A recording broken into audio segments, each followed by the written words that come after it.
The moment of joy from every place I visit bring peace to my mind. হ্যাঁ, কাজের পরে ঘুরতে যাওয়ার আনন্দটা যেন কাজের প্রতি ভালোবাসাকে আরও বাড়িয়ে দেয়। আজকে থেকে আমার নেপাল ঘোরার এই এপিসোডগুলো শুরু হলো। সবকটা এপিসোড দেখো, আশা করি ভালো লাগবে।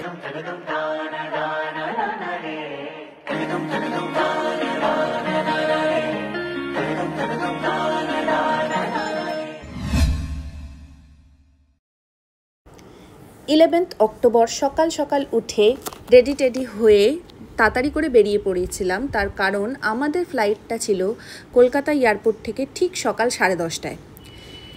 আর ফ্লাইটটা দেখে বুঝতেই পারছো খুব ছোট একটা ফ্লাইট ছিল। তার কারণ গোরক্ষপুর কলকাতা থেকে খুব একটা বেশি ডিস্টেন্সে নয়, কিন্তু ওখানে খুব একটা বেশি ফ্লাইট ওঠানামা করে না। তার কারণ ওটা একটা ডিফেন্স এয়ারপোর্ট। আর এখানে দেখতেই পাচ্ছ সকালবেলা রেডি হয়ে একদম ফ্লাইটে বসে পড়েছি খুব মজাতে।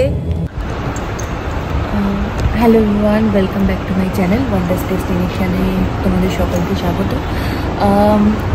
শুরুতে দেখালাম যেসব এয়ারপোর্ট আর বাকি সব কিছু। গোরখপুর এয়ারপোর্টে নেমে কিছু ভিডিও করা হয়নি, তার কারণ ওটা হচ্ছে ডিফেন্স এয়ারপোর্ট, তো ওখানে ফটোগ্রাফি ভিডিওগ্রাফি একদমই অ্যালাউ নেই।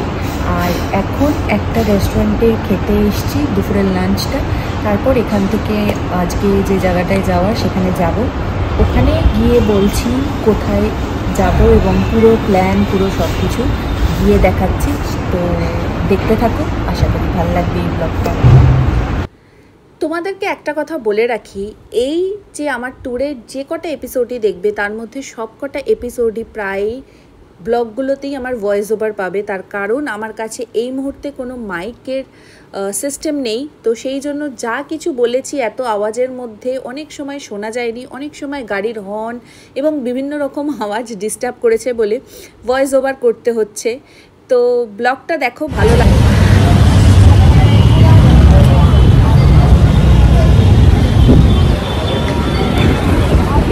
যেরকম বললাম গোরক্ষপুরে এসেছি, আর এখন এখানে যে অনেকেই জানো হয়তো গোরক্ষপুরের যে আশ্রমটা সেখানে নেমেছে একটু, যে এই রাস্তা দিয়ে যখন যাব একটু দেখেই যাওয়া যাক।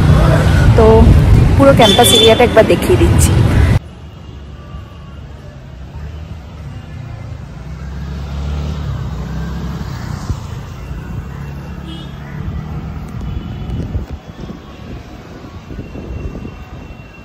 সুন্দর, খুব বড় ক্যাম্পাস, খুব পরিষ্কার পরিচ্ছন্ন এবং দেখতেই পাচ্ছ পুরো গাছে ভরা একদম। রাস্তাঘাট খুবই সুন্দর। এই যে আশ্রমটায় দাঁড়াও ঢুকি, তারপরে দেখাচ্ছি। যদি ফোন অ্যালাউ করে তাহলে হয়তো ভিডিও করতে পারবো ভেতরে।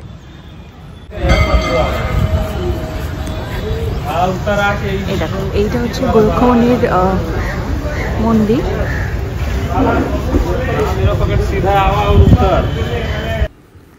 মন্দিরের বাইরে কিন্তু ভিডিও করা অ্যালাউ ছিল, কিন্তু যখনই আমি ক্যামেরা হাতে মন্দিরের ভেতরে ঢুকি তখনই ওখানকার যে গার্ডরা ছিল তারা বলে যে প্লিজ ভিডিও করবেন না, ফটো বা ভিডিও এর ভিতরে অ্যালাউ নেই।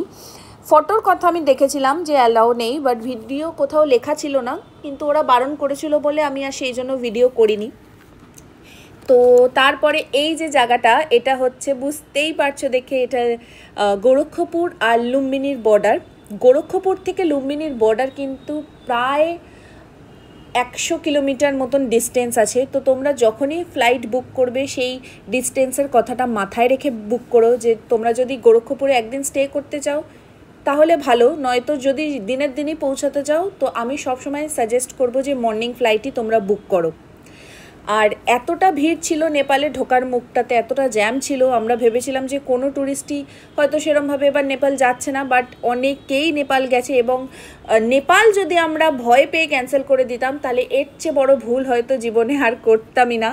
এত সুন্দর জায়গা, আমি প্রত্যেককে বলবো নেপাল, অ্যাটলিস্ট নেপাল একবার ভিজিট করা উচিত। সবাই ভুটান যায়, ভুটান অনেককেই আমি ভুটান যেতে দেখেছি, বাট নেপাল কিন্তু একদম মন ছুঁয়ে যাবে এরকম একটা জায়গা।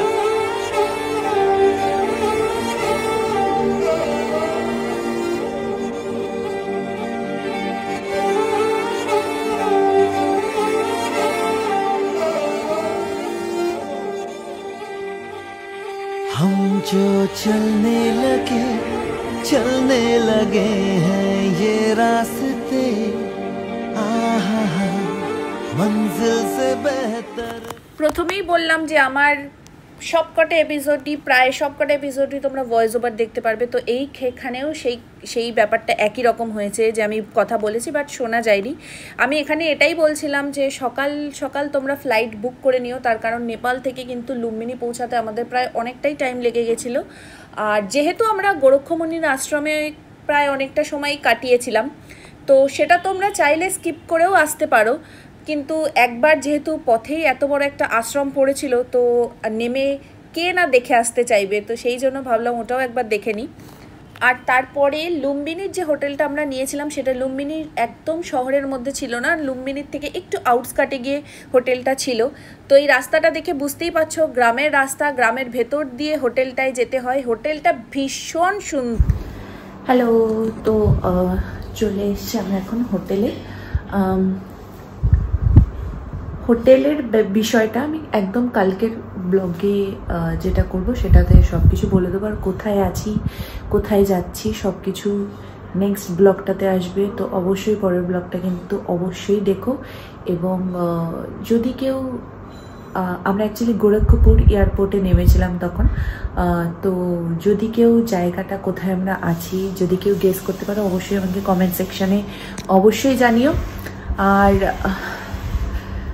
অনেকটা জার্নি করে এসেছি, তাই এই ব্লগটা এই অবধিই থাকছে আজকে, বা এরপর হয়তো একটু কন্টিনিউ করতে পারি। নিচে যাচ্ছি, খুব সুন্দর হোটেলের বাইরেটা, তো দেখছি যদি নাইটের কিছু মানে নিতে পারি, বা এখন যদি একটু চা কফি খাবো, হয়তো এই একটা লেকও আছে হোটেলের মধ্যে ছোট্ট করে, তো সেইটার ওখানে যদি যাই তো কিছু একটু করতে পারি। আদারওয়াইজ এই ব্লগটা এই অবধিই থাকবে। ছোট ছোট করে ব্লগগুলো বানাবো যাতে এডিট করে তাড়াতাড়ি করে আপলোড করে দিতে পারি। তো দেখা যাক, টাটা। রাত্রিবেলা হোটেলের নাইট ভিউটা ছিল খানিকটা এইরকম, এত সুন্দর, মানে আমার বেস্ট হোটেল লুম্বিনীর হোটেলটা ছিল। লুম্বিনীর হোটেলের ডিটেলস এবং সমস্ত বেড়াতে যাওয়ার ফ্লাইটের ডিটেলস আমি এই সমস্ত এপিসোডগুলো শেষ হয়ে যাওয়ার পর আমি ডিফারেন্ট একটা ভিডিও বানিয়ে সেখানে সমস্ত কিছু বলে দেব। তোমরা যদি তোমাদের কিছু কোয়ারি থাকে আমাকে কমেন্ট সেকশানে জানিও, আমি সেগুলোকেও সলভ করে একটা ভিডিও বানানোর চেষ্টা করব। তো এনজয় করো এবং পরের এপিসোডগুলো অবশ্যই দেখো। আর এপিসোডগুলো দেখতে হলে আমার চ্যানেলটাকে অবশ্যই সাবস্ক্রাইব করতে হবে, ভিডিওটাতে একটা লাইক করে দিও, আর অবশ্যই মনে করে বেল আইকনটা ক্লিক করে দিও যাতে নেক্সট এপিসোড যখনই আমি আপলোড করি তখনই যাতে সঙ্গে সঙ্গে তোমরা ইনফরমেশন পেয়ে যাও। টাটা।